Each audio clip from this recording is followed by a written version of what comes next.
नमस्कार.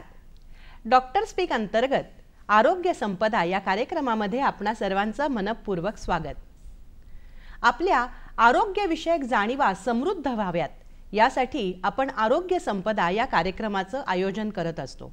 म्हणजे काय तर आरोग्यविषयक प्रश्न आपल्या मनात असतात, काही शंका असतात, त्यांना समाधानकारक उत्तरं मिळाली पाहिजे किंवा शास्त्रीय आणि अधिकृत अशी माहिती डॉक्टरांकडून मिळाली पाहिजे यासाठी आपण आरोग्य संपदा या कार्यक्रमाचं आयोजन करतो.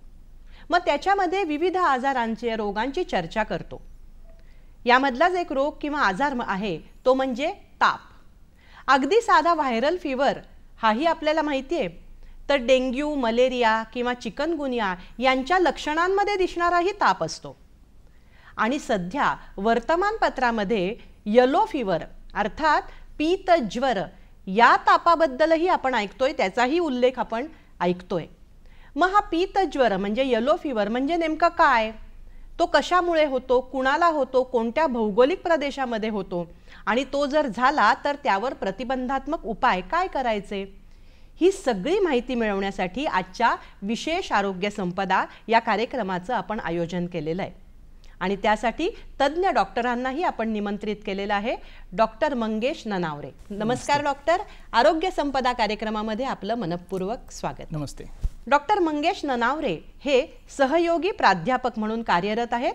बीजे वैद्यकीय महाविद्यालयाच्या रोग प्रतिबंधक व सामाजिक औषध वैद्यकशास्त्र या विभागामध्ये अर्थात preventive and social medicine department. गेली 20 वर्ष त्यांना रुग्णसेवेचा प्रदीर्घ असा अनुभव आहे. त्यांनी आपलं MBBSचं शिक्षण हे सोमय्या मेडिकल कॉलेज सायन मुंबई इथनं केलेलं आहे आणि MDचं शिक्षण त्यांनी ग्रँड गव्हर्नमेंट मेडिकल कॉलेज या ठिकाणून केलेलं आहे. अनेक राष्ट्रीय आणि आंतरराष्ट्रीय जर्नल्समध्ये त्यांचे शोधनिबंध प्रकाशित झालेले आहेत. आणि सध्या पीतज्वर वॅक्सिनेशन OPD या विभागामध्ये ते इन्चार्ज म्हणून कार्य करत आहेत. गेली 2 वर्ष ते या विभागात प्रमुख म्हणून कार्यरत आहेत ससून हॉस्पिटलला. म्हणूनच आज आपण त्यांच्याकडनं येलो फीवर म्हणजे नेमकं काय याबद्दल माहिती घेणार आहोत. डॉक्टर, आपल्या विषयाकडे वळताना पहिलाच प्रश्न असा विचारायचा आहे की येलो फीवर म्हणजे नेमकं काय, त्याचं नावही जरा वैशिष्ट्यपूर्ण आहे, का रंगाचा उल्लेख आहे, तर आम्हाला नेमकं सांगू शकाल का? येलो फीवर म्हणजे अर्थात त्याला पीतज्वर असं पण म्हटलं जातं. आणि हा जो आजार आहे हा एक तीव्र स्वरूपाचा संसर्गजन्य आजार आहे, ज्याला आपण ॲक्यूट इन्फेक्शस डिसीज असं म्हणतो. आजार हा व्हायरल विषाणूमुळे होणारा आजार आहे. अर्बो व्हायरल डिसीज त्याला आम्ही म्हणतो. आणि स्पेसिफिकली व्हायरसचं नाव आहे ते फ्लेवी व्हायरस आहे, ज्याच्यामुळे हा आजार जो आहे तो होतो. आता बघायला गेलं तर हा जो आजार आहे हा माकडांमध्ये म्हणजे झुनॉटिक आजार आहे, त्यामुळे हा प्राण्यांमध्ये ॲक्च्युली आढळतो. आणि जसं जर हा आजार जर झाला असेल तर त्या माकडांच्या पासून हा विषाणू जो आहे हा एडिस इजिप्ती नावाच्या डासांच्या मुळे मनुष्याच्या शरीरामध्ये प्रवेश करू शकतो आणि मनुष्याला सुद्धा या आजाराची लागण होऊ शकते किंवा होते. आता हा जेव्हा विषाणू माणसाच्या शरीरामध्ये प्रवेश करतो त्यावेळी काय होतं, माणसाला थोडासा ताप येणं, आधी थोडा कमी असतो, नंतर थोडा जास्त असतो, त्याच्यानंतर पूर्ण अंग दुखणं, डोकं दुखणं ही प्राथमिक लक्षणं त्या माणसाला जाणवतात. जसं आजार बळावतो किंवा तो गंभीर स्वरूपाकडे जातो तेव्हा काय होतं, येलो फीवरचा विषाणू जो आहे ना हा आपल्या यकृतावरती जे यकृताचं कार्य जे असतं ना ते मोठ्या प्रमाणावर प्रभावित करतो. आणि जेव्हा यकृताचं कार्य आपल्या प्रभावित होतं तेव्हा आपल्या रक्तामध्ये बिलिरुबिन नावाचा जो एक घटक असतो ना त्याची पातळीची वाढ होते. आणि जेव्हा बिलिरुबिनची पातळी वाढते तेव्हा आपल्याला सगळ्यांना तो शब्द माहिती आहे, कावीळ. तर ही जी कावीळ आहे ही कावीळची लक्षणं पूर्ण त्या माणसामध्ये दिसतात. आणि त्या कावीळमुळे माणसाचा रंग जो आहे तो पूर्णपणे पिवळा होतो. डोळ्यांचा रंग जे सफेद पार्ट त्याला स्क्लेरा म्हणतो आपण, त्याचाही रंग पिवळा होतो. हे ओव्हरऑल हा जो पिवळा किंवा येलो फीवर त्याला का म्हटलं जाते तर त्याचं कारण हे आहे की हा विषाणू लिव्हरच्या कार्य पद्धतीवरती आघात करत असल्यामुळे आपल्याला कावीळचं जे रूपांतर होते तीव्र स्वरूपाचं आणि त्याच्यामुळे ह्याला येलो फीवर असं म्हटलं जातं. महत्वाची माहिती आहे की माकडांपासून तो माणसांकडे येतो, संक्रमित होतो ही एक तर. आणि पिवळा आहे त्याचं नाव कारण तो यकृतावर आपला परिणाम पहिले दाखवतो आणि मग पिवळसर रंग दिसतो माणसाला ज्याला झालाय तो. बरोबर. पण डॉक्टर असं होतं ना की इतर अनेक आजारांमध्ये ज्वर येतो किंवा ताप येतो, म्हणजे जसं मी मगाशी म्हटलं डेंग्यू चिकनगुनिया मध्ये सुद्धा ताप हे लक्षण दिसतं आणि पिवळा ताप म्हणजे पीतज्वरातही आहे. मग ह्या तापांमध्ये फरक नेमका कसा कळतो? आता पीतज्वर जो आहे तो विषाणूमुळे होणारा आजार आहे आणि डासांच्यामुळे तो पसरतो. आता डासांच्यामुळेच होणारे हे बाकीचे आजार आहेत, जसं मलेरिया आहे, जसं डेंग्यू आहे, जसं चिकनगुन्या आहे ज्याच्यामध्ये ताप येतो. येलो फीवर मध्ये पण आपल्याला ताप येतो. काही सामान्य आजार असतात जसं आपण अपर रेस्पिरेटरी ट्रॅक इन्फेक्शन म्हणतो, लोअर रेस्पिरेटरी ट्रॅक इन्फेक्शन म्हणतो, याच्यामध्ये सुद्धा ताप येतो. पण तो बॅक्टेरियल असतो मेजॉरिटी टाइम्स, किंवा व्हायरल पण असू शकतो, दोन्ही असू शकतात त्याच्यामध्ये. आता आपण जेव्हा स्पेसिफिकली व्हायरल तापाविषयी जेव्हा बोलतोय तेव्हा आपण जर बघितलं तर आता फॉर एक्झाम्पल चिकनगुन्या जो आहे हा आजार होण्यामागचं कारण जे आहे ते सुद्धा एडिस इजिप्ती नावाचे डास आहेत ज्याच्यामुळं हा आजार पसरतो किंवा त्याचा संसर्ग होऊ शकतो. जर प्रामुख्याने फीचर जर बघायचं गेलं चिकनगुन्यामध्ये तर त्याच्यामध्ये ताप तर असतोच, पण त्याच्याबरोबर बॉडी एक खूप असतो किंवा अंग दुखणं हे खूप एक प्रॉमिनंट फीचर ह्या तापामध्ये बघितलं जातं आणि त्याच्यासाठी सिम्प्टोमॅटिक ट्रीटमेंट आपण करू शकतो, मनुष्य रुग्ण बरा होऊ शकतो. दुसरा आहे मलेरिया, जो ॲक्च्युली विषाणूचा आजार नाही आहे, तो एका पॅरासाईटमुळे होतो. प्लाझ्मोडियम फॅल्सिपेरम किंवा प्लाझ्मोडियम व्हायवॅक्स नावाचे पॅरासाईट असतात, त्याच्यामुळे मलेरिया हा आजार होतो. त्याच्यामध्ये पण ताप असतो आणि तो थंडी वाजणं, ताप येणं अशा पद्धतीचं सायकल त्याच्यामध्ये आपल्याला दिसते. आता मलेरियासाठी काय आहे की आपल्याकडे निदान करण्यासाठी जी टेस्ट आहे तर ती कन्फर्मेटरी टेस्ट आपल्याकडे आहे. जसं आपण स्मिअर करतो त्याच्यामध्ये आपल्याला हे पॅरासाईट दिसतात तर आपण कन्फर्मेशन करतो आणि रुग्णाला आपण स्पेसिफिक ट्रीटमेंट दिली तर तो रुग्ण बरा होतो. बरोबर. राहिलेले जे दोन प्रकार आहेत, एक म्हणजे डेंग्यू आणि दुसरा येलो, हे दोन्ही जे ताप आहेत ना हे दोन्ही एकसारखे आहेत. दोन्ही होण्याच्या मागचं कारण एडिस इजिप्तीच आहे आणि दोघांची सुरुवात जी होते ना ती सुद्धा सेम होते आणि त्यामुळे कधी कधी निदान करताना खूप मोठी गफलत होऊ शकते की हे त्याचे फीचर आहेत की ह्या आजाराचे फीचर आहेत. पण आता दोघांमध्ये फरक काय आहे? डेंग्यू जर झाला तर डेंग्यूचा ताप जो असतो त्याला ब्रेकबोन फीवर असं म्हटलं जातं, म्हणजे खूप जास्त अंग दुखणं, डोळ्याच्या मागे दुखणं, डोकं दुखणं हे एक प्रॉमिनंट फीचर डेंग्यूमध्ये दिसतं आपल्याला. पण डेंग्यूचं निदान करण्यासाठी टेस्ट आहे, जसं NS1 अँटीजन जी टेस्ट केली जाते तर त्याचं निदान केलं जातं. वेळीच जर आपण उपचार घेतले तर आपण बरे होऊ शकतो. हाच फरक जो आहे ना तो येलो फीवर बाबतीत आहे, कारण येलो फीवरचं डायग्नोसिस करण्यासाठी स्पेसिफिक अशी टेस्ट नाही आहे. RT-PCR आपण करू शकतो, पण ती करण्याच्या मागे काही जर का त्या व्यक्तीचं, कारण हा आजार जो आहे सगळ्यात महत्त्वाची गोष्ट, हा आजार भारतामध्ये नाही आहे. पीतज्वर हा भारतात नाही. आम्ही पुढे त्याच प्रश्नाकडे येणार होते की आम्ही असं ऐकलंय की हा आजार भारतात नाहीये, तर कुठल्या भौगोलिक प्रदेशांमध्ये नेमका हा आजार किंवा कोणत्या देशांमध्ये प्रामुख्याने हा आजार दिसतो? म्हणजे त्याला भौगोलिक कारण काही आहे का स्पेसिफिक देशांमध्ये तो दिसतो? ॲक्च्युली हा जो आजार आहे हा अस्तित्वात आला 17व्या सेंचुरीमध्ये. सुरुवात त्याची जेव्हा झाली तो रेकग्नाइज झाला 17व्या सेंचुरीमध्ये आणि जेव्हा सुरुवात झाली तेव्हापासून तो साऊथ आफ्रिका किंवा आफ्रिकन कॉन्टिनेंटमध्ये, आफ्रिका खंडामध्ये आणि साऊथ अमेरिका खंडामध्ये, या दोन्ही खंडामध्ये हा प्रामुख्याने आढळतो. दक्षिण आफ्रिका आणि दक्षिण अमेरिका. हा आफ्रिका, पूर्ण आफ्रिका खंड. आफ्रिका खंडामध्ये जवळपास 30 देश आहेत आणि साऊथ अमेरिकेमध्ये जवळपास 13 देश किंवा एक प्रभाग आहे ज्याच्यामध्ये हा कॉन्स्टंटली आढळतो. आपल्या भारतामध्ये फक्त हा आढळत नाही, एक चांगली गोष्ट आहे. अगदी खरं. पण तुम्ही महत्वाचं सांगितलं की डेंग्यूचा ताप आणि या तापामध्ये साधर्म्य आहे, पण डेंग्यूला तपासणी करता येते. हो, आणि असं अजून एक फरक हा आहे की डेंग्यूमध्ये लिव्हरचं जे यकृताचं जे कार्य असतं ते तेवढ्या प्रमाणामध्ये प्रभावित होत नाही त्या व्हायरसमुळे, जेवढं या पीतज्वरच्या व्हायरसमुळे खूप मोठ्या प्रमाणावर प्रभावित होतं. ही थोडंसं म्हणजे फरक खूप मोठा आहे यकृताच्या कार्यामध्ये अडथळा आणण्याचा. अगदी बरोबर, अगदी बरोबर. त्यामुळे भारतामध्ये जर हा नाहीये तर मग स्वाभाविक आमच्यासारख्या सामान्य लोकांच्या मनामध्ये प्रश्न येतो, मग आपल्याला घाबरण्याचं काय कारण आहे? मग आपल्याला काळजी करण्याचं काही कारण खरंच आहे का? ऍक्च्युली काळजी करण्याचं कारण त्यामुळेच आहे कारण हा आजार आपल्या भारतात नाहीये.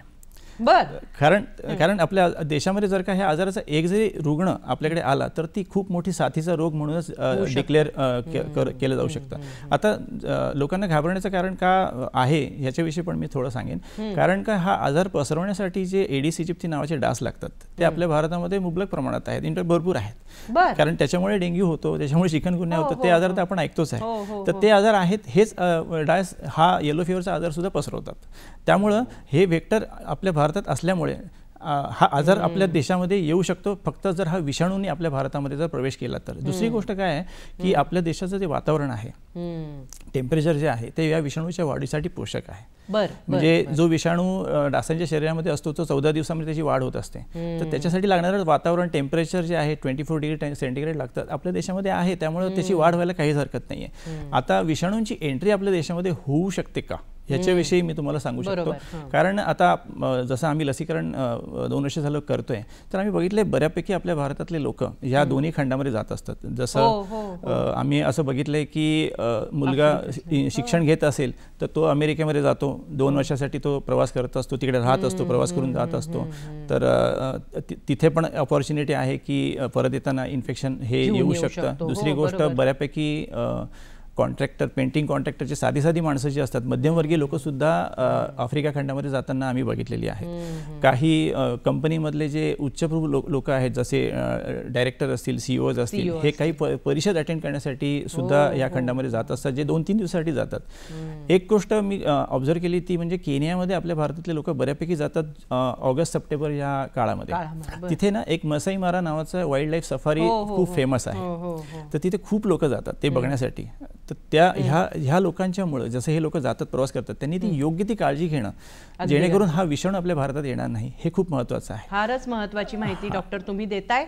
पण आपण पुढे जायच्या पूर्वी क्षणभराची विश्रांती घेऊयात. प्रेक्षक हो, आपण या येलो फीवर बद्दल माहिती घेतच आहोत, पण तत्पूर्वी घेऊयात क्षणभराची विश्रांती. डॉक्टर स्पीक अंतर्गत आरोग्य संपदा या कार्यक्रमामध्ये आपणा सर्वांचं स्वागत.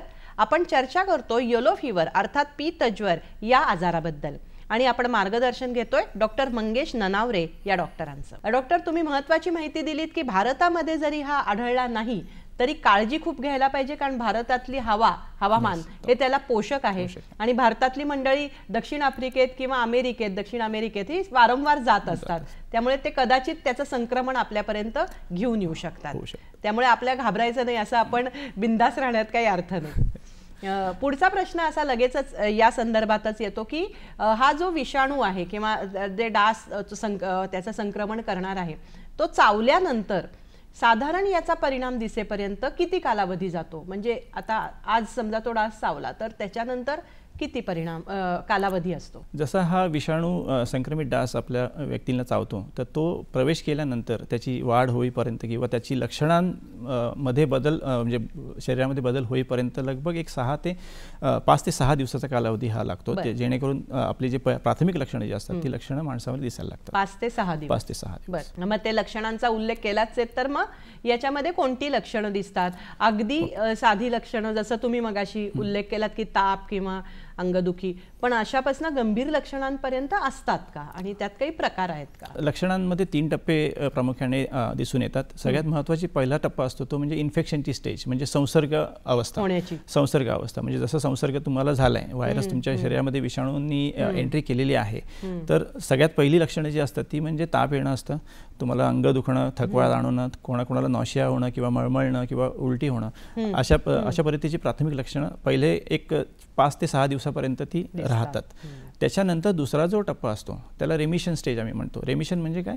जेवढे सगळे जे लक्षणं दिसत आहेत आपल्याला, ही सगळी लक्षणं निघून जातात या दुसऱ्या टप्प्यामध्ये आणि रुग्ण तो बरा व्हायला लागतो. त्यामुळं त्याच्या काळजी करण्याचं जे कारण असतं ते काळजी करण्याचं कारण या स्टेज नंतर जातं. म्हणजे पहिल्या 6-7 दिवसांनंतर ती लक्षणं कमी होतात. जर का लक्षणं तशीच येत राहिली तर मग तिसरा टप्पा जो आहे तर तिसऱ्या टप्प्याकडे रुग्ण जाऊ शकतो आणि त्याला गंभीर अवस्था म्हटली जातं. आम्ही त्याला इंटॉक्सिकेशन स्टेज म्हणतो, म्हणजे नशेसारखी एक अवस्था थोडक्यात. कारण जसं लिव्हरचं कार्य, हा जो व्हायरस आहे हा लिव्हरवरती कार्य करतो, जसं आपण मगाशी म्हटलं, लिव्हर आणि किडनी या दोन्ही अवयव हे डॅमेज केले जातात. ह्या स्टेजमध्ये काय होतं, रुग्णाला जो ताप गेलेला आहे तो ताप त्याला परत यायला लागतो. उच्च ताप येतो, त्याच्यानंतर लिव्हरचं कार्य प्रभावित झाल्यामुळे कावीळ दिसायला लागते, किडनीचं कार्य प्रभावित होतं, त्याच्यामुळे किडनीचा युरिनचा जो रंग आहे किडनीतून जे पास होतं त्याचा रंग पण काळा व्हायला लागतो. आणि ह्याला व्हायरल म्हणजे हेमोरेजिक फीवर असं ह्याला का म्हटलं जातं, कारण ह्याच्यामध्ये रक्तस्राव व्हायला लागतो. म्हणजे नाकातून रक्त येणं, उलटीतून रक्त येणं, शौचातून रक्त जाणं, अशा पद्धतीची ही जी तिसरी अवस्था आहे ही गंभीर अवस्था असते. ह्याच्यामध्ये आम्ही एक डेंजर साईन असं म्हणतो की त्याच्यामध्ये काय असतं की रुग्णाचा ताप कमी होत असतो पण त्याच्या हृदयाची ठोके किंवा नाडीची ठोके वाढत असतात. तर ही एक गंभीर अवस्था किंवा एक गंभीर साईन मानली जाते की त्याच्यानंतर मात्र पेशंट जो आहे तो अनकॉन्शियस होऊ शकतो, कोम्यामध्ये जाऊ शकतो आणि इव्हेंच्युअली त्याचा मृत्यू होऊ शकतो. तर असे हे 3 टप्पे या आजारामध्ये दिसतात. बरोबर. पण म्हणजे आता तुम्ही साध्या लक्षणांपासून गंभीर लक्षणांपर्यंत सांगितलेत, तर ही जी गंभीर लक्षणं आहेत याच्यामध्ये मृत्यूचा धोका किती आहे, म्हणजे तो कितपत लाईफ थ्रेटनिंग ट्रेनिंग आहे आणि खरंच त्याचं प्रमाण किती असू शकतं? जर का म्हणजे ह्या आजाराचं रूपांतर जर साथीच्या रोगात झालेलं नसेल, म्हणजे आम्ही त्याला एपिडेमिक म्हणतो, मोठ्या प्रमाणावर पसरलेलं नसेल, एखाद्या व्यक्तीला असं झालं असेल, अशा पद्धतीचं जर असेल तर त्या सिनारिओमध्ये 30 ते 40% चान्स असतो मृत्यू होण्याचा. पण काळजी करण्याची गोष्ट अशी आहे की एपिडेमिक जेव्हा या गोष्टी या आजारामुळे होतं, या आजाराचं होतं, तेव्हा मात्र हे 80% घातक ठरू शकतं. 1960 साली इथिओपियामध्ये याचं साथरोग म्हणून ह्याचं जी लाट असते ती लाट आलेली होती. 2 लाख नागरिक ह्याच्यामध्ये या आजाराने संसर्ग झाले होते आणि त्याच्यापैकी जवळपास 30,000 मृत्यू झालेला होता 1960 साली. त्याच्यानंतर 1978 साली पुन्हा या आजाराचं साथ आली होती कोलंबियामध्ये आणि पेरूमध्ये, साऊथ अमेरिकेमध्ये.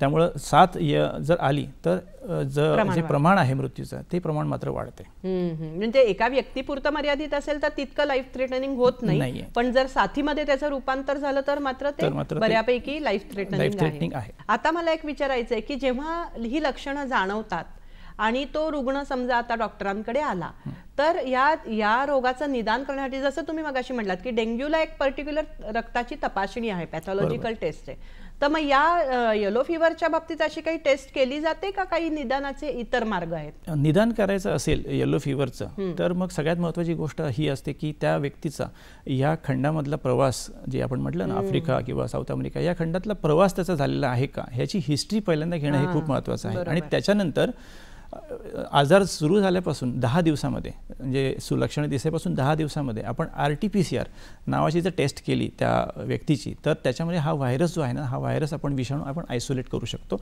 जो कन्फर्मेटरी टेस्टसाठी म्हणून ही टेस्ट जी आहे ना RT-PCR ही आपल्याला वापरता येते. बाकी इतर ज्या चाचण्या असतात या आजारामध्ये, ज्या चाचण्या असतात त्या रुग्णाचा जो प्रोग्रेस आहे आजाराचा तो कसा चाललाय त्याच्यासाठी म्हणून केले जातात. जसं आपण कंप्लीट ब्लड काउंट CBC म्हणून एक टेस्ट करतो, सगळ्यांना माहिती आहे, हिमोग्लोबिन किंवा आपल्या रक्तातल्या पेशी किती आहेत ते दिसतात, तर ती टेस्ट सुद्धा ह्या आजारामध्ये केली जाते, जेणेकरून पांढऱ्या पेशींचं प्रमाण कितपत कमी होत आहे त्याच्यावरती आपल्याला निरीक्षण त्याचं करता येतं. त्याच्यानंतर अजून एक टेस्ट आपल्याला करता येते, ती म्हणजे आपलं लिव्हर फंक्शन टेस्ट. जसं मी म्हटलं ना, हा विषाणू जो लिव्हरला घातक ठरतो, तर त्याच्यामध्ये लिव्हरचं फंक्शन कसं चालू आहे, तर ही पण एक टेस्ट आपल्याला करता येते. पण ह्या टेस्ट रोग किती प्रमाणामध्ये वाढतोय किंवा कमी होतोय त्याच्यासाठी ह्या टेस्ट आहेत, ह्या निदान करण्यासाठी नाही आहेत. निदान करण्यासाठी टेस्ट फक्त RT-PCR ही एकच असते. आणि इम्युनोहिस्टोकेमिस्ट्री पण करतात, पण जेव्हा रुग्ण दगावतो तर तो जर दगावला असेल तर तो दगावण्याच्या मागचं कारण येलो फीवर व्हायरस आहे का, त्याच्यासाठी इम्युनोहिस्टोकेमिस्ट्री ही पण टेस्ट केली जाते, ती शेवटी असते. आपण म्हणजे प्रामुख्याने तुम्ही म्हटलात की त्याची हिस्ट्री जाणून घेणं आणि त्यांनी या खंडातनं प्रवास केलाय का नाही रुग्णांनी, आणि दुसरं म्हणजे RT-PCR. या 2 महत्वाच्या टेस्ट त्याच्या बाबतीत आपण केल्या जातात आणि मग त्याच्या गंभीरतेनुसार पुढच्या टेस्ट जसं लिव्हर फंक्शनिंग वगैरे. पण मग आता या टेस्ट केल्यानंतर जेव्हा डॉक्टरांना कळलं की आता या रुग्णाला हा आजार झालेला आहे, तर अशा वेळेला उपचार म्हणून काय आहेत? म्हणजे औषधोपचार अवेलेबल आहेत का अंडर ऑब्झर्वेशन राहणं हेच एकमेव त्याच्या मागचं उपचाराचं कारण किंवा हे आहे परिणाम? मी इथे असं सगळ्यांना नमूद करू इच्छितो की जरी आपण चर्चा पित्तज्वराची करत आहोत, पण आपल्या भारतामध्ये हे रुग्ण आपल्या भारतामध्ये नाही आहेत. आपण हे जिथे आहेत त्यांच्याविषयी आपण ही चर्चा ॲक्च्युली करतोय. जर का कोणाला घरामध्ये जर का कोणाला हे डिटेक्ट झालंच की आपल्याला येलो फीवर आहे किंवा पॉझिटिव्ह आहे, तर आपण अंडर ऑब्झर्वेशन राहणं हे नेहमी चांगलं असतं. कारण का आपण व्हायरल इन्फेक्शन असतात, आपल्या रक्तातल्या पेशी कमी होत असतात, तर ह्या पेशींच्या वरती जे निरीक्षण टेस्ट करून जर का आपण लक्ष ठेवलं त्याच्यावरती, तर वेळीच उपचार करणं आपल्यासाठी खूप महत्त्वाचं असतं. जसं मी म्हटलं, या आजारामध्ये रक्तस्राव होत असतो. जर का आपण हॉस्पिटलमध्ये ॲडमिट असू तर आपल्याला ब्लड ट्रान्सफ्युजनची जर गरज पडत असेल तर ती आपल्याला तात्काळ करता येते हॉस्पिटलमध्ये असल्यानंतर. बघायला गेलं तर विषाणू जो आहे हा पहिले जे 6 दिवस असतात, ह्या 6 दिवसांमध्ये 6 ते 7 दिवसांमध्ये जर आपण दगदग नाही केली, आपण व्यवस्थित आपलं बॉडीचं जे हायड्रेशन आपण जर व्यवस्थित ठेवलं, तर मात्र आपण लवकर याच्यामध्ये रिकव्हरी होऊ शकते. पण अंडर ऑब्झर्वेशन राहण्याचं कारण गंभीर अवस्था जी मी सांगितली, तर त्याच्यावरती निरीक्षण करण्यासाठी अंडर ऑब्झर्वेशन राहिलेलं चांगलं असतं. आणि तुम्ही प्रामुख्याने नमूद केलं तेही बरं झालं की भारतामध्ये हे रुग्ण आत्ता तरी आढळत नाहीयेत. ही जी लक्षणं तुम्ही सगळं सांगताय किंवा उपचार सांगताय ते भारताबाहेर ज्यांना हा येलो फीवर झालाय त्यांच्याबद्दल सांगताय. पण मग असं काही आहे का की कोणती औषधं टाळली पाहिजेत औषधं घेताना, असं काही स्पेसिफिक निकष तुम्ही दिलेले असतात का डॉक्टरांतर्फे? जो विषाणूमुळे होणारा जो आजार असतो याच्यावरती स्पेसिफिक असं औषध नव्हतं. मला वाटतं जेव्हा स्वाईन फ्लू आला होता, जो व्हायरसचा आजार होता, त्याच्यावरती टॅमीफ्लू नावाचं स्पेसिफिक औषध होतं. पण येलो फीवरसाठी असं स्पेसिफिक कोणतेही औषध नाहीये. इथे लक्षणांच्या नुसारच ट्रीटमेंट केली जाते. फक्त कोणती औषधं चालतात या रुग्णांमध्ये? पॅरासिटामॉल नावाचं औषध आहे, सगळ्यात सेफ आहे, ते फक्त याच्यामध्ये चालतं. नॉर्मल तापासाठी सुद्धा घेतो. आणि बॉडी पेन जर का आपलं दुखत असेल, डोकं दुखणं, अंग दुखणं हे होत असेल तर ॲसिटामिनोफेन या दोन ज्या उपचार जे आहेत, ह्या 2 गोळ्या ज्या आहेत त्या आपण घेऊ शकतो. टाळायला कुठली औषधं हवी आहेत? ज्या औषधांमुळे रक्तस्राव होण्याची भीती असते तर ती औषधं आपल्याला याच्यामुळे टाळावी लागतात. जसं फॉर एक्झाम्पल ॲस्पिरिन ही जी गोळी आहे ही आपल्याला रक्त पातळ करणारी, ही आपल्याला आपण याच्यामध्ये देऊ शकत नाही. काही एनसेड्स आहेत, non steroidal anti inflammatory pain killers म्हणतो आपण त्याला, ते एनसेड्स पण आपल्याला या रुग्णांना देता येत नाहीत, कारण ह्याच्यामुळे रक्तस्राव होण्याची भीती वाढते. म्हणजे बाकी सगळे तापाचीच औषधं, पण रक्तस्राव वाढू नये म्हणून ही औषधं टाळावी लागतात. फार महत्वाची माहिती आहे. प्रेक्षक हो, आपण या आजाराबद्दल आणि त्याच्याबद्दल काय जगभरात चाललेलं आहे किंवा उपचार काय घेण्यासारखं आहे याची चर्चा करणारच आहोत, पण तत्पूर्वी घेऊयात क्षणभराची विश्रांती. डॉक्टर स्पीक अंतर्गत आरोग्य संपदा या कार्यक्रमामध्ये आपणा सर्वांचं स्वागत. आपण चर्चा करतो येलो फीवर अर्थात पीतज्वर या आजाराबद्दल डॉक्टर मंगेश ननावरे यांच्याबरोबर. डॉक्टर, तुम्ही महत्त्वाची माहिती दिलीत की साधी जी तापाची औषधं असतात तीच याच्यामध्येही आपल्याला घ्यायला लागतात, फक्त रक्तस्राव होणार नाही ही औषधं आपल्याला टाळायला लागतात. आता पुढचा प्रश्न मला असा विचारायचा आहे की या रोगाची लागण आपल्याला होऊच नाही, म्हणजे जसं आपण म्हणतो prevention is better than cure, तर ही लागणच होऊ नये यासाठी काही प्रतिबंधात्मक उपाय किंवा आपली आपण घ्यायची काळजी ही काही आहे का? ती मुद्दामून आम्हाला सांगा ना. ॲक्च्युली हे सगळ्यात महत्त्वाचं पार्ट आहे या आजाराच्या संदर्भामध्ये, कारण का आपण आता जी लक्षणं म्हटली की गंभीर अवस्थापर्यंत जातात, रक्तस्राव होऊ शकतो, आपण हे सगळं टाळू शकतो. कारण का जसं आपण बघितलं की हा आजार विषाणू जे पसरतात ते डासांच्यामुळे पसरतात, आणि डास जे आहेत त्या डासांवरती आपण चावण्यावरती आपण नक्कीच उपाययोजना करू शकतो. आता आपण बघायला गेलं तर हा विषाणू जो आहे तो माकडांच्या थ्रू आपल्याला म्हणजे व्यक्तींना त्याचा संसर्ग होऊ शकतो. महत्त्वाची गोष्ट अशी आहे की 2 फॉर्म जेव्हा या आजाराचे आहेत, एक म्हणजे जंगलमध्ये पण दिसतो माकडांमध्ये, आणि एक म्हणजे अर्बन एरियामध्ये किंवा आपल्या शहरी भागामध्ये व्यक्तींमध्ये पण हा होतो.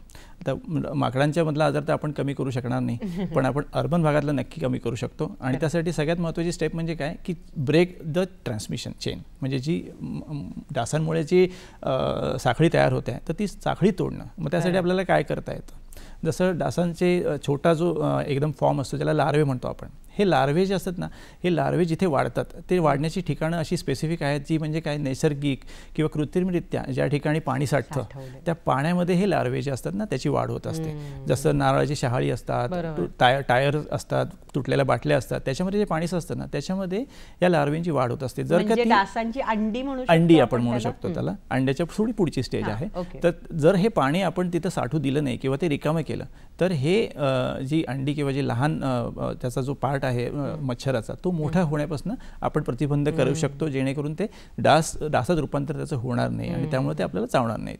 आता दुसरं प्रोटेक्शन असं आहे की प्रत्येक व्यक्तीने त्याच्या व्यक्तिगत त्यांनी प्रोटेक्शन स्वतःचं केलं पाहिजे डास न चावण्यासाठी. जसं त्याच्यामध्ये आपण मॉस्किटो कॉईल वापरू शकतो, आपली मच्छरदाणी वापरू शकतो, रिपेलेंट क्रीम वापरू शकतो. आपण कपडे असे घातले पाहिजेत की आपले हात जे स्किन आहे ती जास्त उघडी राहता कामा नये. स्पेशली जेव्हा तुम्ही त्या भागामध्ये प्रवास करताय तेव्हा ही जर काळजी आपण घेतली, जर आपण डास चावू नाही दिले तर आपल्याला हा आजार होण्याचे चान्सेस हे खूप कमी आहेत. आणि सगळ्यात महत्त्वाची गोष्ट ह्याच्यावरती प्रतिबंधक उपाय म्हणजे ह्याच्यासाठी लसीकरण उपलब्ध आहे. त्यामुळे आपण हा डेफिनेटली टाळू शकतो. अगदी. आणि किती छोट्या छोट्या गोष्टी आहेत, म्हणजे पाणी साठू न देणं आपल्या आजूबाजूच्या परिसरात ही काय भयंकर अवघड गोष्ट नाही, ती आपण सहज शक्य अशी गोष्ट आहे. आणि दुसरं म्हणजे की डासांची पैदास होईल जिथे अशी ठिकाणं आपण नष्ट करत राहणं, म्हणजे आपलीच आपण काळजी घेण्यासारखं आहे. बरोबर. आणि आपल्याकडे याच्यासाठी फॉगिंग पण केलं जातं, मॅलेथिऑन टाकून ते फॉगिंग केलं जातं, त्याच्यामुळे सुद्धा डास आटोक्यात येऊ शकतात. त्याचा फवारा केला जातो. बरोबर. आणि मला असं वाटतं की केवळ येलो फीवरच्या बाबतीत नाही तर डेंग्यू, चिकनगुनिया या सगळ्याच डासांनी होणाऱ्या रोगांच्या बाबतीत डासांपासून बचाव करणं अगदी बरोबर, म्हणजे हे सगळ्या दृष्टीने आपल्याला सोयीचं आहे, महत्वाचं आहे. तुम्ही मगाशी उल्लेख केलात की या प्रदेशातनं प्रवास करताना आपण आणखीन काळजी घेतली पाहिजे. बरोबर. तर माझा पुढचा प्रश्न त्याच्याच अनुषंगाने आहे की जेव्हा अमेरिका किंवा आफ्रिका या खंडातनं आपण प्रवास करतो तर तिथे जाताना किंवा तिथनं परत येताना भारतातले जे प्रवासी आहेत किंवा त्यांचे नातेवाईक असतील, ते आलेले आहेत काही दिवसापूर्वी, त्यांनी काय काळजी घेतली पाहिजे? जसं मी आता म्हटलं तुम्हाला की डास चावल्यापासून आपल्याला ज्या गोष्टी करायला पाहिजेत, ज्या उपाययोजना आपल्याला करायला हव्यात, त्यातच प्रत्येक व्यक्तीने केल्याच पाहिजेत. फक्त जेव्हा आपल्याला या खंडामध्ये प्रवास करायचा आहे तेव्हा सगळ्यात महत्त्वाची गोष्ट आपल्याला करायची, जेव्हा पण आपल्याला प्रवास करायचा आहे त्याच्या 10 दिवस आधी आपण हे लसीकरण घ्यायला हवं. ही सगळ्यात महत्त्वाची गोष्ट आहे. कारण का हे 10 दिवस का असतात? कारण जेव्हा आपण ह्या लसीकरण आपण जेव्हा स्वतःला करतो त्याच्यानंतर जे कार्य चालू होतं या लसीचं, पूर्णपणे त्याची रोगप्रतिकारशक्ती तयार होण्यासाठी आपल्याला 10 दिवस लागतात. त्यामुळं नागरिकांनी घाई करू नये की आज मी लसीकरण घेतलंय, उद्या मी लगेच विमानांनी त्या देशामध्ये जायचं असं करू नये. कारण त्याला मिनिमम 10 दिवस तर लागतात. त्या लसीचा प्रभाव दिसायला शरीरावर 10 दिवस तर लागतात त्याच्यामध्ये. त्यामुळे 10 दिवसाचा जो काळ आहे त्या 10 दिवसाच्या काळानंतर तुम्ही प्रवास करू शकता. हे सगळ्यात महत्त्वाचं आहे त्या खंडात जाण्यासाठी. आणि त्याच्यासाठी जे प्रोसेस असते जी लसीकरणासाठी आहे, तर ती प्रोसेस सगळ्यांनी जाणून घेऊन त्या पद्धतीने लसीकरण करून. आणि तिथनं परत येताना काय काळजी घ्यायची किंवा त्या प्रवासात असताना?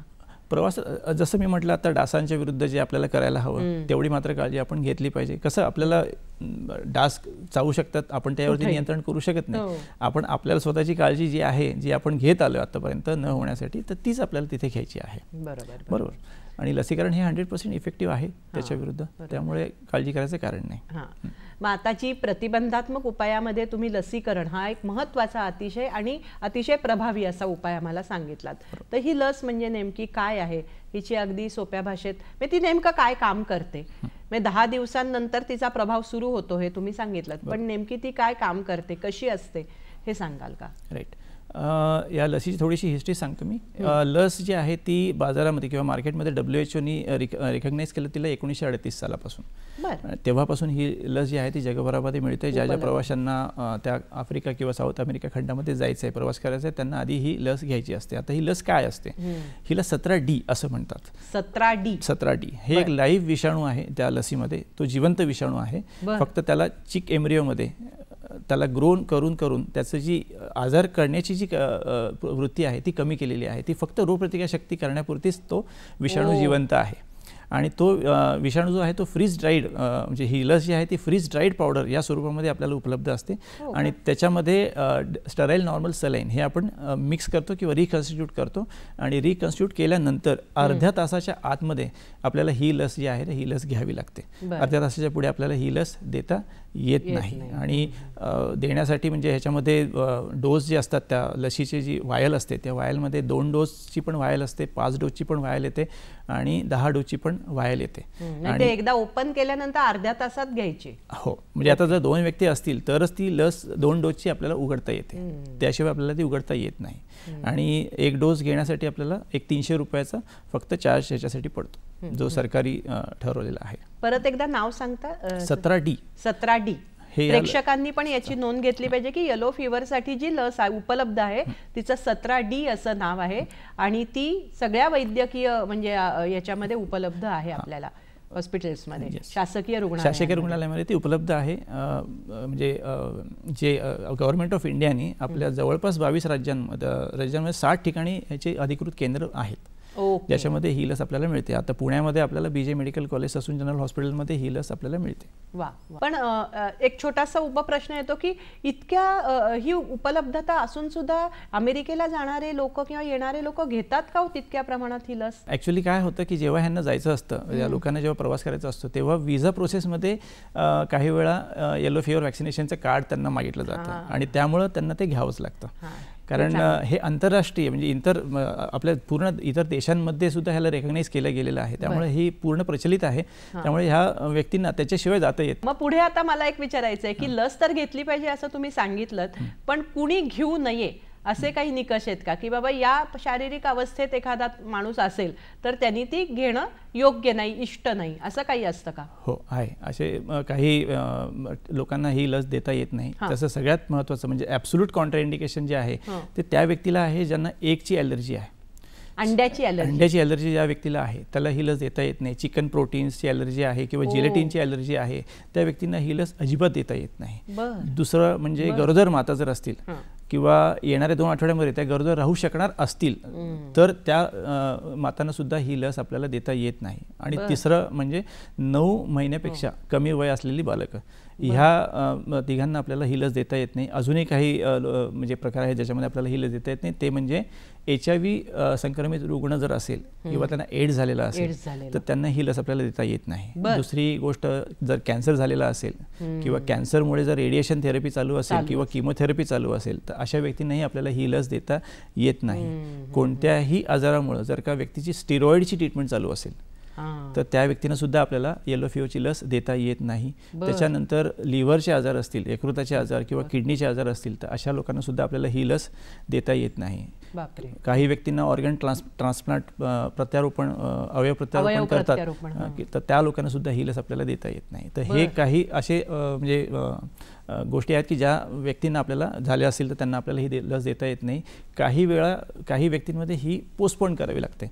जसं फॉर एक्झाम्पल आज आपल्याला 2 दिवसानंतर लस घ्यायची, पण आज आपल्याला जर का सर्दी खोकला ताप झाला असेल तर आपल्याला नॉर्मल होईपर्यंत लस घेता येत नाही. ते कुठल्याही, मला असं वाटतं लसीच्या बाबतीत आपण हा पाळतो निकष की आपल्याला जर बरं नसेल, सर्दी खोकला ताप असेल तर आपण ती घेत नाही. बरोबर. याच्यात अजून आहेत, स्तनपान करणाऱ्या मातांना सुद्धा आपल्याला ही लस देता येत नाही, कारण त्यांना त्यांच्यासोबत ते लहान बाळं असतात.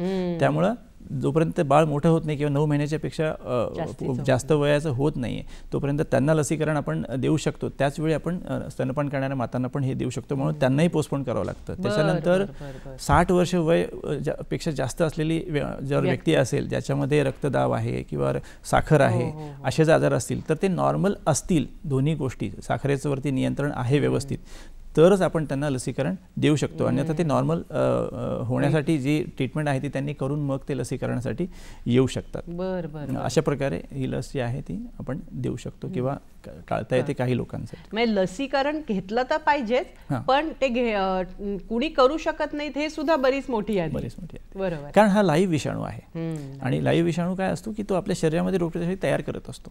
त्याच्यामुळं ही काळजी आपल्याला घ्यावी लागते.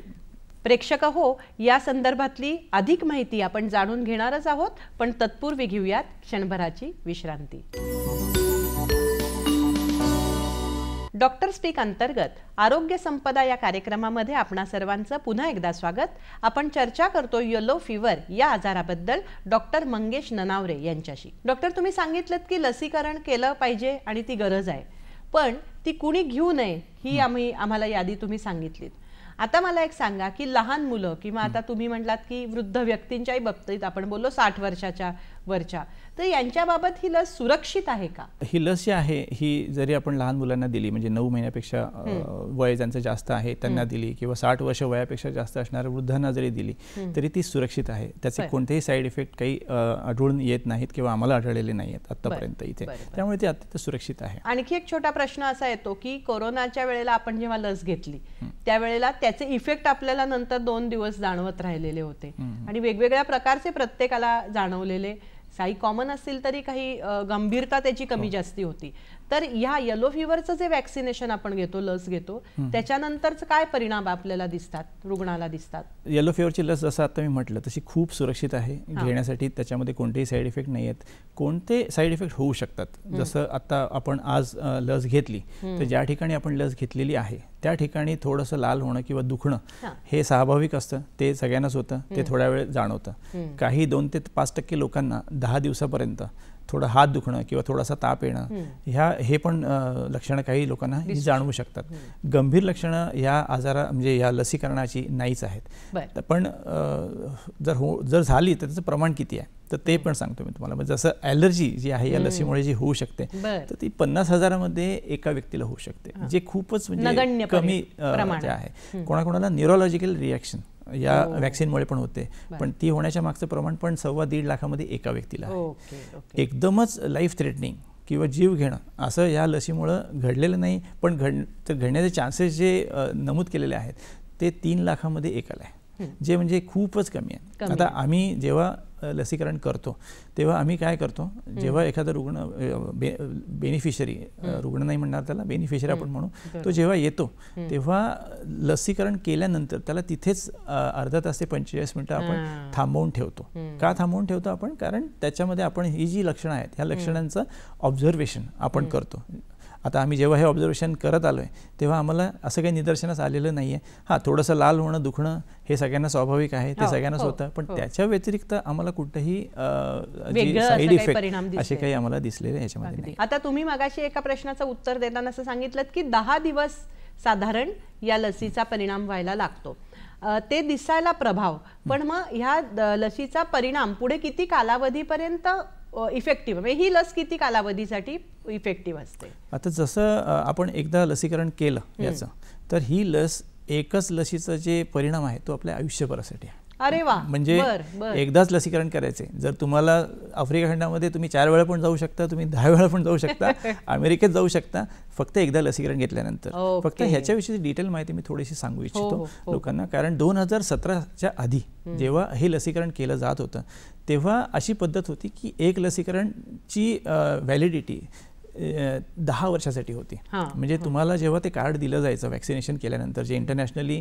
सगळ्यांना दिलं जातं, त्याच्यावरती 10 वर्षापर्यंतच व्हॅलिड असं त्याच्यावरती लिहिलेलं असायचं. पण त्याच्यानंतर 2017 नंतर आपलं जे आरोग्य आणि कुटुंब कल्याण जे मंत्रालय आहे गव्हर्नमेंट ऑफ इंडियाचं, त्यांनी अध्यादेश जारी केलेत की एकच डोस आहे ना त्याची इम्युनिटी, रोगप्रतिकारक शक्ती जी आहे ती पूर्ण आयुष्यभरासाठी आहे. आणि आता जे नवीन कार्ड आपल्याला मिळतात तर त्याच्यावरती व्हॅलिड फॉर लाईफ टाईम किंवा त्याची जी परिणाम आहे त्याचा तो आयुष्यभरासाठी आहे असं येतात त्याच्यावर. पण मग 2017च्या वेळेला घेतलेले, त्याच्या आधी घेतलेलं लसीकरण असेल त्याही रुग्णांना आता ते थ्रू आउट द लाईफ चालण्यासारखं आहे. हां, आता ह्याच्यासाठी काय करायचं थोडंसं एक्सप्लेन करतो मी नागरिकांसाठी. जर आपण 2017च्या आधी जर येलो फीवरसाठी लसीकरण केलेलं असेल आणि आपल्याकडे जर असं कार्ड असेल की ज्याच्यावरती असं लिहिलं आहे की 10 वर्षासाठीच ते व्हॅलिड आहे, तर आपण ज्या ठिकाणी लसीकरण केलेलं आहे त्या केंद्रामध्ये आपण जाऊन ते कार्ड तिथे देऊन त्याच्याऐवजी डुप्लिकेट त्याच्यावरती लिहिलेलं असं मेन्शन केलेलं दुसरं कार्ड आपल्याला मिळू शकतं. आता बऱ्याच वेळा असं घडतं की माणसांनी इंजेक्शन घेतलं आहे, लस घेतलेली आहे मुंबईमध्ये, पण आज तो पुण्यात राहतोय, तर आता त्यांनी काय करायचं? कारण हा प्रश्न बऱ्यापैकी आम्ही म्हणजे जेव्हा आमचं लसीकरण असतं त्यावेळी आम्ही हा प्रश्न बघतो. प्रश्न की कार्ड हरवलं तर काय? हो, तेही सांगतो. तर जर का आपण मुंबईमध्ये लसीकरण घेतलं असेल पण आपण पुण्यात राहत असाल तर आपण पुण्यामधल्या सेंटरला येऊन आपलं जे कार्ड आहे ते आपण आपलं कार्ड आपण तिथे दाखवू शकतो. आणि आज जेवढे भारतामधले जे येलो फेअर वॅक्सिनेशनचे सेंटर आहेत हे एकमेकांशी कनेक्टेड आहेत, ईमेलद्वारे पण कनेक्टेड आहेत, व्हॉट्सअप ग्रुपद्वारे कनेक्टेड आहेत.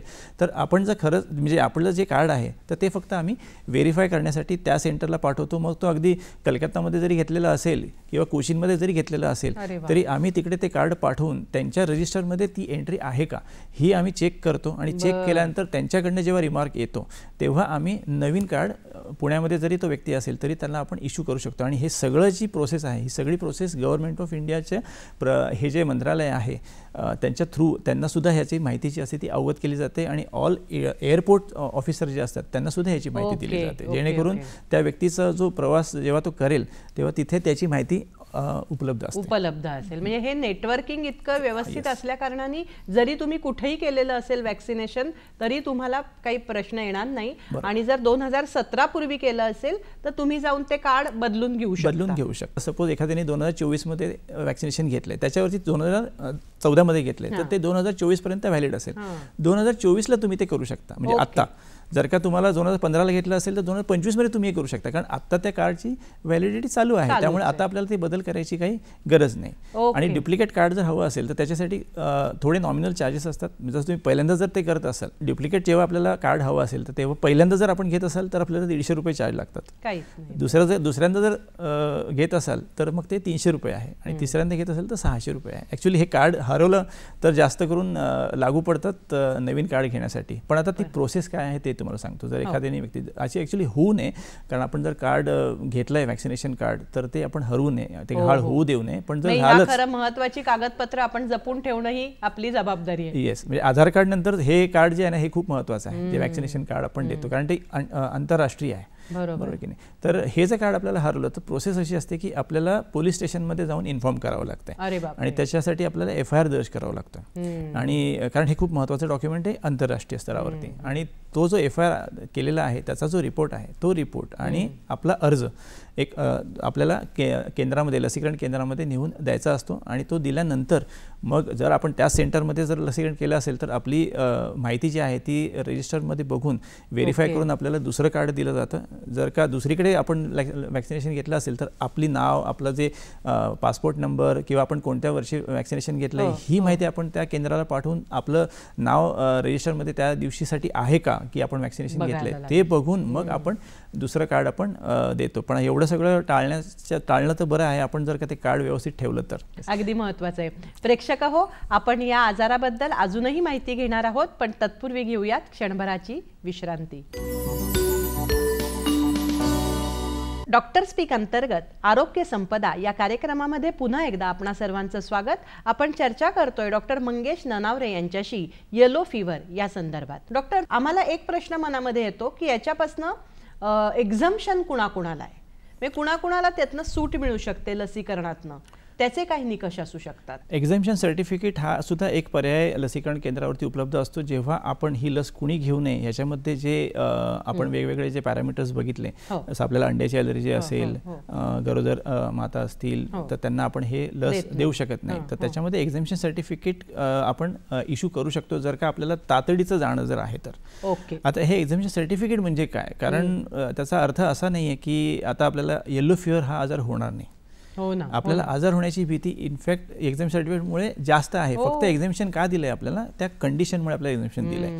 तर एक्झाम सर्टिफिकेट असलेल्या माणसाला काय होतं, जर जेव्हा तो प्रवास करतो, प्रवास करून आल्यानंतर त्या खंडामध्ये जर का त्याचा प्रवास झालेला असेल आणि जर तुमच्याकडे हे एक्झाम सर्टिफिकेट असेल तर मात्र आपल्याला एअरपोर्टवरती क्वारंटाईन करावं लागतं. कारण का जे 6 दिवस आपण ज्या खंडातून आलो, कारण आपल्याला हा विषाणू भारतामध्ये त्याचा प्रचार प्रवेश होऊ द्यायचा नाही, आपल्याला त्याचा प्रवेश न होऊ देण्यासाठी म्हणून आपल्याला काळजी घ्यावी लागते की आपल्याला येलो फीवरची लक्षणं दिसतात का, ह्याच्यासाठी म्हणून आपल्याला एक म्हणजे वेगळं ठेवलं जातं 6 दिवसासाठी.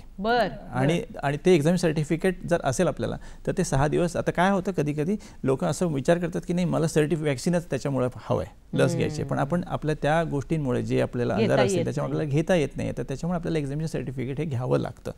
बरोबर, कारण का आपल्याला स्वतःचं आरोग्य हे खूप महत्त्वाचं आहे आणि त्यामुळं स्वतः 6 दिवस वेगळं राहणं ही गोष्ट खूप महत्त्वाची आहे. मला असं वाटतं आपल्या देशासाठी खूप महत्त्वाचं आहे. अगदी बरोबर, देशासाठी खूप महत्त्वाचं आहे. म्हणजे आपल्या देशात त्याचा जर प्रवेश आणि प्रसार होऊ द्यायचा नसेल तर वैयक्तिकरित्या आपण 6 दिवस अलग राहणं, विलगीकरणामध्ये राहणं हे जास्ती महत्त्वाचं आहे. पण तुम्ही म्हटलात अंड्याची ॲलर्जी असते ज्यांना, त्यांना हे देत नाहीत, मग त्यांनी काय करायचं? काही व्यक्तींनी म्हणजे पूर्णपणे व्हेज असतात ना, त्यांना कधीच त्यांनी अंड खाल्लेलं नसतं, तर या सिच्युएशन मध्ये काय असतं की आपल्याला माहितीच नाही की यांना ॲलर्जी आहे की नाही. मग आता काय करणार आपण याच्यामध्ये, ही खूप मोठी दुविधा आहे. तर त्यावेळी काय करतो आपण, जनरली बघायला झालं तर बाय रूल, बाय नियमानुसार आपण ॲलर्जीची टेस्ट, फूड ॲलर्जी टेस्ट आपण करतो. फूड ॲलर्जी टेस्ट प्रायव्हेट हॉस्पिटलमध्ये किंवा प्रायव्हेट लॅबमध्ये आपल्याला करता येते, ज्याच्यामध्ये स्पेसिफिक फूडची ॲलर्जी आहे किंवा नाही हे चेक केलं जातं आणि त्याचा जो अहवाल असतो त्या अहवालानुसार मग आपण पुढची प्रोसेस जी आहे ती देऊ शकतो किंवा नाही देऊ शकत, हे आपण त्याच्यानुसार ठरवतो. कुठे केलं जातं ही टेस्ट ॲलर्जीची? ही आता प्रायव्हेट हॉस्पिटलमध्ये करतात, आता पुण्यामध्ये. आपल्याला थोडीशी त्याची माहिती घेऊन, कारण ही म्हणजे केली जाते सगळीकडे, फूड ॲलर्जी माहिती आहे लोकांना. येलो फीवर वॅक्सिनेशन बरोबरच आम्ही एक असं ऐकलंय की ॲडल्ट पोलिओची सुद्धा लस असते आणि तीही घ्यायला लागते, तर हे काय आहे नेमकं आणि त्याच्याबरोबर ते का घ्यायला लागतं त्या देशात प्रवेश करायच्या वेळेला किंवा प्रवास करताना? बरोबर, काय होतं की जेव्हा व्यक्ती जेव्हा आफ्रिका खंडामध्ये जात असतो जिथे येलो फीवर ऑलरेडी आहे, तसे तिथे अजूनही काही देश आहेत की ज्याच्यामध्ये पोलिओ पण आहे. तर काय होतं, त्या व्यक्तीला फक्त येलो फीवर वॅक्सिन चालत नाही, त्याला ॲडल्ट पोलिओचं पण सर्टिफिकेट लागतं. असे 4 देश आहेत, नायजेरिया, सीरिया, इथिओपिया आणि केनिया. ह्या देशामध्ये जर आपल्याला जायचं असेल तर येलो फीवर वॅक्सिनच्या सोबत आपल्याला ॲडल्ट पोलिओ पण घ्यावं लागतं, कारण आपल्याला माहिती आहे की आपल्या भारतामध्ये पोलिओचं आपण निर्मूलन केलेलं आहे, पण आपल्याला ही जी एंट्री आहे या देशांमध्ये जर गेलो आपण, त्याची पुन्हा पोलिओची एंट्री भारतामध्ये होऊ शकते आणि त्यामुळं आपल्याला हे ॲडल्ट पोलिओ वॅक्सिन घ्यावं लागतं. आता महत्त्वाची गोष्ट याच्यात काय आहे, दोन्ही वॅक्सिन हे जिवंत लस आहे, जिवंत हे आहे त्याच्यामध्ये, आणि जिवंत जेव्हा आपल्याला 2 लस घ्यायच्या असतात तर तेव्हा ते एकाच दिवशी घ्याव्या लागतात. म्हणजे 24 तासामध्ये या दोन्ही लस आपल्या शरीरामध्ये गेल्या हव्या. म्हणजे येलो फीवरची आणि ॲडल्ट पोलिओची दोन्ही लस एकाच दिवशी गेल्या हव्या. जर का एका दिवसापेक्षा जास्त वेळ लागला तर आपल्याला 28 दिवस थांबावं लागतं. 28 दिवसानंतर आपण दुसरी लस घेऊ शकतो. मग त्यामुळे जर एखाद्या व्यक्तीला प्रवास करायचा असेल तर त्याला हा खूप मोठा अडथळा आहे. त्यामुळे मी नागरिकांना एवढं सांगू इच्छितो की ज्या दिवशी तुम्ही येलो फीवरची लस घ्याल त्याच दिवशी तुम्ही ॲडल्ट पोलिओ पण घ्या. आपल्या पुण्यामध्ये कलावती मावळेमध्ये हॉस्पिटलमध्ये ही लस जी आहे ती उपलब्ध आहे. बर ॲडल्ट पोलिओची. ॲडल्ट पोलिओची म्हणजे भारतात जरी निर्मूलन झालं असेल पोलिओचं तरी त्या 4 देशांमध्ये झालेलं नाहीये. त्यामुळे तिथे प्रवास करायचा असेल तर तुम्हाला ॲडल्ट पोलिओची लस घेण्याशिवाय पर्याय नाही. आता परत एकदा आपल्या विषयाकडे की येलो फीवरची जी लस आपण नेहमी म्हणतोय, आता बोलतोय त्याच्याबद्दल, तर ती खाजगी रुग्णालयांना घ्यावी का शासकीय रुग्णालयातनं घ्यावी? त्याच्यामध्ये काय फरक आहे? किमतीत काही फरक असतो का?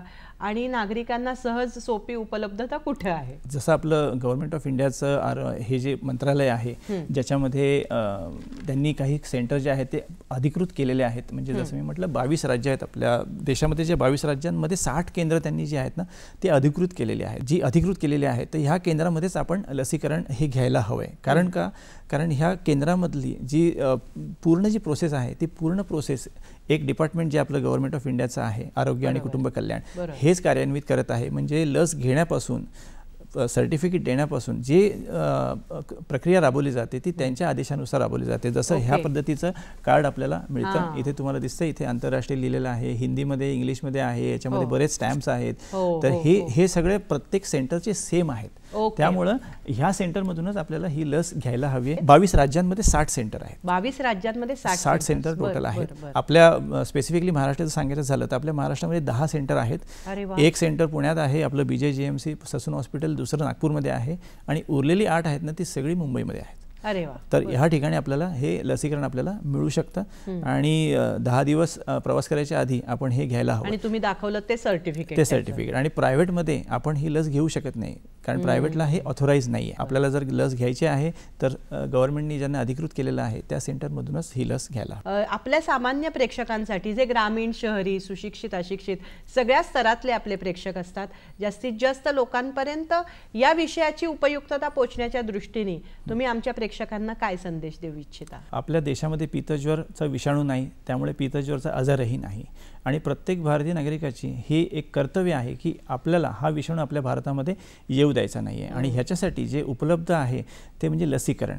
तर आपण जेव्हा केव्हा प्रवास करणार असू तेव्हा हे लसीकरणाची जी प्रक्रिया आहे ती वेळच्या वेळी आपण पूर्ण करायला हवी. जसं आज बीजे मेडिकल कॉलेजमध्ये, बीजे वैद्यकीय महाविद्यालयामध्ये आम्ही जेव्हा लसीकरण करतोय तेव्हा आमची एक वेबसाईट आहे. त्या वेबसाईटवरती आपण लॉग इन करून आपण स्वतःला रजिस्टर करू शकतो आणि रजिस्टर करून आपली डेट आपण बुक करू शकतो लसीकरणासाठी. आणि लसीकरण ज्या दिवशी आपल्याला अपॉइंटमेंट मिळालेली आहे त्या दिवशी आपण हे लसीकरण घेऊ शकतो. ही सगळी जी प्रोसेस आहे, ही सुसूत्रता आहे, ती बऱ्यापैकी प्रत्येक सेंटरला आहे. फक्त काय आहे की जर आपल्याला प्रवास करायचा आहे तर आपण एक काळजी घ्यायला हवी. आपण स्वतः डासा न चावण्यासाठी जी प्रक्रिया उपाययोजना आपल्याला करायला हव्यात त्या आपण करायला हव्यात.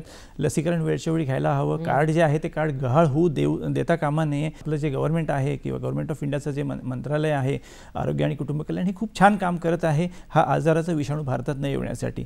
राहतो काय तो फक्त तुमचा सपोर्ट. प्रेक्षक हो, जसं डॉक्टरांनी सांगितलं की भारतामध्ये हा आजार नसला तरी भारतात नाहीये मग आपण निर्धास्त राहायला हरकत नाही असं अजिबात नाही.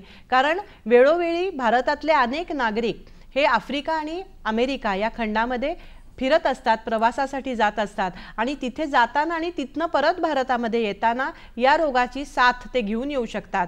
म्हणून केवळ वैयक्तिकरित्या आपल्याला त्याचा त्रास होऊ नये म्हणून नाही, तर आपल्या देशामध्ये येलो फीवर या रोगाचा प्रवेश होऊ नये किंवा या रोगाचा प्रसार होऊ नये यासाठी आपल्याला गरज आहे ती आपण शासकीय यंत्रणेपर्यंत पोचायची आणि ज्या ज्या उपलब्ध सुविधा आहेत, लस उपलब्ध आहेत विविध रोगांसाठी, त्या आपण जाऊन तिथे घेणं, ही माहिती जास्तीत जास्त लोकांपर्यंत पोहोचवणं हे गरजेचं आहे. येलो फीवर किंवा पीतज्वर या विषयाच्या संदर्भात आपल्या मनामध्ये असलेल्या सर्व प्रश्नांना आपल्याला उत्तरं मिळाली असतील, शंकांचं समाधानही झालेलं असेल. डॉक्टर, तुम्ही या ठिकाणी आलात आणि आम्हाला या विषयाबद्दलची अतिशय शास्त्रीय, अधिकृत आणि सविस्तर माहिती दिलीत, त्याबद्दल दूरदर्शनच्या वतीनं मी आपले मनपूर्वक आभार मानते. धन्यवाद.